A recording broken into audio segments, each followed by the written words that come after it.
So today I'm going to talk to you about why Mrs. Dalloway still matters on the 100th anniversary of the book. So I'm going to begin with a quote.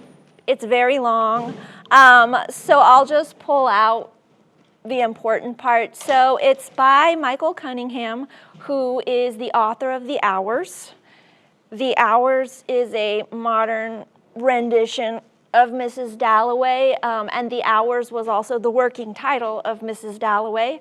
And so he says, Mrs. Dalloway was the first novel to split the atom. The art form has not been the same since. And it also contains some of the most beautiful, complex, incisive, and idiosyncratic sentences ever written in English, and that alone would be reason enough to read it. It is one of the most moving, revolutionary artworks of the 20th century. Okay, so this is a fairly common reaction to the book. It's widely received as one of the defining novels of the 20th century. But we'll see later it has some detractors, possibly in this room. Okay, so just today, an overview of what I'm going to cover. I'm going to give a little bit of background about Woolf and the novel, assuming that not everyone here has an abiding interest in British letters or is a Woolf fan.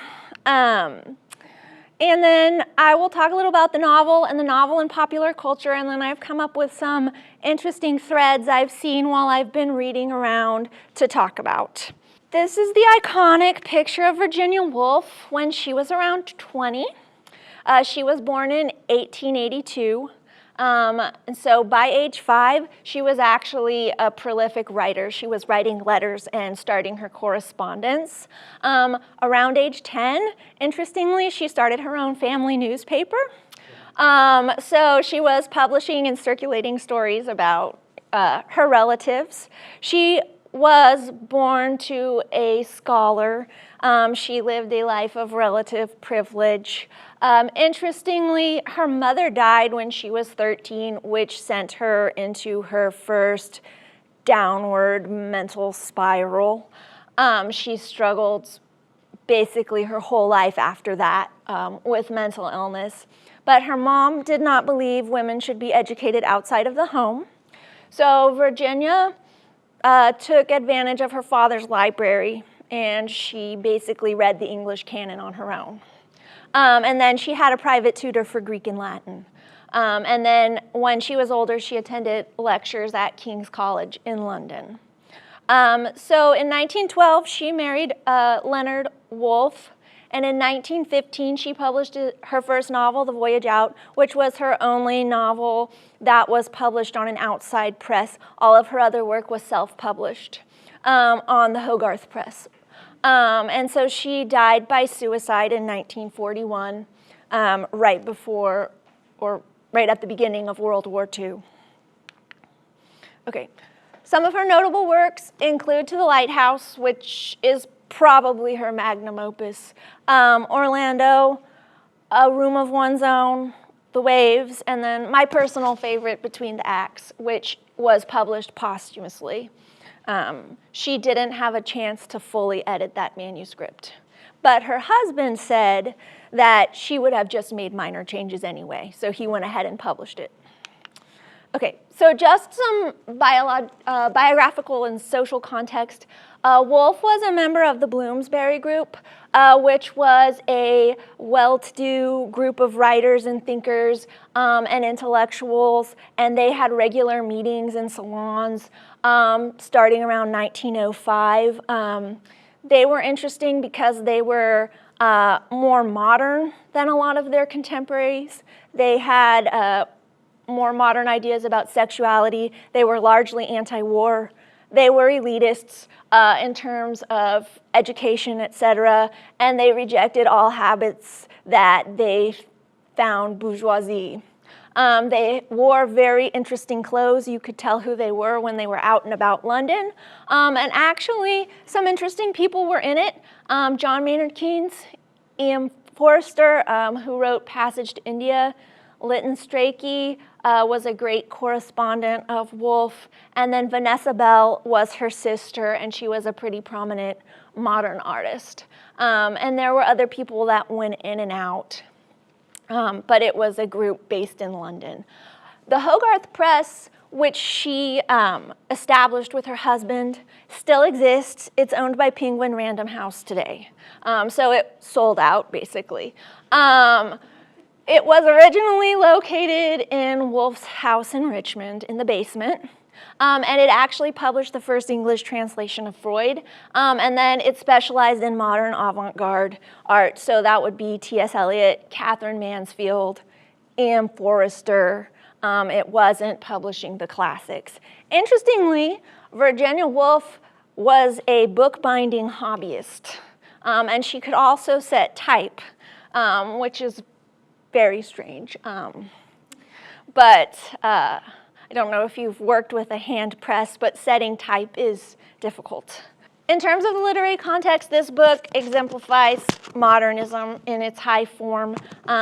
Ezra Pound's mantra, "Make it new," where they took old forms and radically revised them and mixed them together in an experimental way. It was like a narrative collage, basically, driven by stream of consciousness, fragmentation, focus on interiority. The narrators or speakers were often alienated, like Prufrock, say. And so this movement erupted at the beginning of the 20th century as a response to social changes. The Victorian worldview was getting totally destroyed and crumbling. There were massive changes in psychology. Freud was ascendant. There was mass international conflict, flu pandemic. The world was very stressful. So at the time she was writing Mrs. Dalloway, there was a lot going on with Virginia Woolf. I'm choosing not to focus on her mental health struggles. I feel like anytime she comes up, it's always about her mental health. And there's more to her than her depression. So she did have ongoing mental health crises, but they're going to stay in the background. She was interested in sort of changing the direction of fiction. So her personal goal for modern fiction was that it represented an ordinary mind on an ordinary day, which is what you see in Mrs. Dalloway. It's just about people going about their business. So in Victorian novels, people are largely interested in their social position, their material possessions, what's going on outside of them, and Virginia Woolf wants to turn it inward. In 1922, when she's starting this book, she reread the Odyssey many times, which caused me to go down a rabbit hole that I will not talk about. She was also setting type for The Wasteland, which is also really interesting for her press. So she had these books going on in her mind, and this is what she said about Mrs. Dalloway. In this book, I have too many ideas. I want to give life, death, sanity, and insanity. I want to criticize the social system and to show it at work at its most intense. And she also said she wanted to depict the world seen by the sane and insane at the same time, side by side.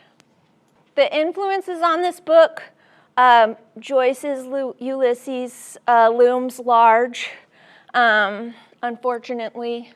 Shakespeare's Cymbeline, Shelley's Adonis, and then Samuel Richardson's Clarissa. So the last one I find the most interesting. Has anyone here read Clarissa? It's like 1,800 pages. I read it during COVID. Highly recommend it. The novel, not COVID. No, I don't recommend COVID. No, I don't recommend COVID. No, 0 out of 10 COVID, 10 out of 10 novel. But it's about a woman named Clarissa, and it was a masterpiece of 18th century fiction, epistolary, getting inside Clarissa's mind. And so in some ways, this Clarissa Dalloway sort of nods to that tradition, which is very fascinating if you like the 18th century. So, remarkable features of Mrs. Dalloway. It's told in a stream of consciousness narration. William James introduced this term in 1890. He was a psychologist. Consciousness is nothing joined, it flows. A river or stream are the best metaphors by which it is most naturally described. Okay, so what it does is it portrays many thoughts and feelings which pass through a character's mind at any given time. It's characterized by interior monologue, thoughts mingled with sensory perceptions, emotions. It's very disjointed. It often defies grammar rules. It involves direct and indirect narration. It's a very complicated style. She personally called this tunneling. That's actually how she characterized her narrative technique. She called it tunneling. She said in one of her diary entries, "I dig beautiful caves behind my characters." She used this technique where a character would see something and it set off a chain of memories, one, to give her characters depth and a backstory, but also to create connections and a web between the characters. So it connected the past and present, the narratives of other characters. So if you look into the criticism, there's a lot of people drawing a lot of diagrams of this. There's people mapping out the routes around London, the connections between the characters, because one of her goals was to show that people are interconnected. So essentially the book is about Clarissa Dalloway preparing for a party. And so someone, I took this from a piece of criticism, has mapped out the scenes, the approximate time of day, how many minutes, what pages on one of the editions they're on, if there's any gaps, really detailed work about what's going on. Really, the most notable event is obviously Septimus's suicide, but all of the characters are connected in some way, and the novel springs from one person's mind to the next. So some reactions and reception. Wyndham Lewis called it a sort of undergraduate imitation of Ulysses. If you've read Ulysses, you probably might not agree with that. Phyllis Rose called it schizophrenic. So it does have some detractors. People have told me they can't get through it. It's number 21 on Time's Greatest Novels and number 50 on the Guardian's list. So it is, in terms of importance in English letters, it's an important book. In terms of popular culture, it's Virginia Woolf. She's always been adopted by the feminist movement as an icon since the 70s. Well, really since before that, but with second wave feminism especially, she was a huge icon. There's been various movies and miniseries about Woolf's life. The Hours by Michael Cunningham was written in 1998. It won the Pulitzer. It was later a movie starring Nicole Kidman in 2002. I do remember her nose being very controversial. It was a good movie. And recently it's become an opera, an English language opera. And so in the 90s, Woolf had a sort of renaissance, which is interesting. When I was in graduate school, I was a TA for a Woolf survey where we read all the novels. And it filled up with a wait list. There were like 120 students in that class, almost all female. So that was interesting. She sort of has this, allure, and people were into it. They were reading. It was good. And so she says, how queer to have so many selves, how bewildering.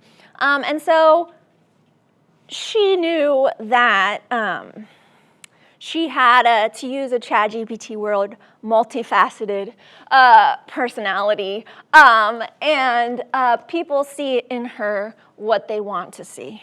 And so one of the reasons she's so popular is because there's so much in the books and there's so much in her writing, people can connect to it, all sorts of people. She's a huge icon in the queer community, the feminist community, so she's sort of protean in that respect. Okay. So I have some questions on some interesting topics related to this book to pose. So Clarissa and Septimus, we've talked about Septimus a little bit, but Woolf actually designed the book so that these two people were doubles, even though they never met. So she says in her diary, suppose it be connected this way, sanity and insanity, Mrs. D seeing the truth, SS seeing the insane truth. The contrast must be arranged. All inner feelings to be lit up, the two minds, Mrs. D and Septimus. So for those of you who read it or read about it, what way do you feel like these two characters are doubles of each other?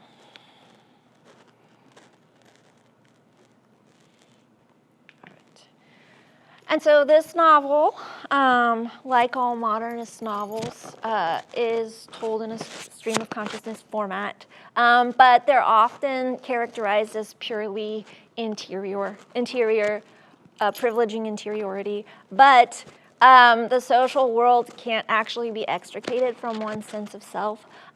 So in what ways does the social world shape the people's thoughts of this book? How does it impinge on interiority? All right, and so Mrs. Dalloway did have a bit of a revival in the pandemic. There was a series of memes that were such. One example is Miss Dalloway said she would disinfect the doorknobs herself. And so we were talking about the flu earlier, but this book did have a revival during the pandemic precisely because of the echoes of the flu. But it became a meme, and people in quarantine found comfort in this book. So I guess my question to you is, would you have read this book and found comfort during quarantine? Oh, Clarissa, But this book, shared an article with me about this book being a novel of middle age. So Virginia Woolf says, my theory is that at 40, one either increases the pace or slows down. Needless to say, which I prefer. So at 40, this is when she's writing Mrs. Dalloway. Do you feel reading the book that it reflects middle age? And in what way? I have this picture of her as a middle-aged person. She's often talked about in terms of mental illness, but lately I've seen several essays diagnosing Woolf with autism, which is an interesting move. And so how might thinking about the book this way help us see it in a new light? Or are there ethical concerns for retroactively applying modern diagnoses to people who are dead? She would not have recognized that label. So this quote, so she's saying that the traits of autism shaped her narratives. And so when we are looking at the stream of consciousness and how things jump and move, it's similar to how an autistic person experiences the world. So I'm just going to leave you with one of the most exquisite paragraphs in the English language from between the acts. The devastating paragraph, very beautiful. Thank you, Ashley, very much.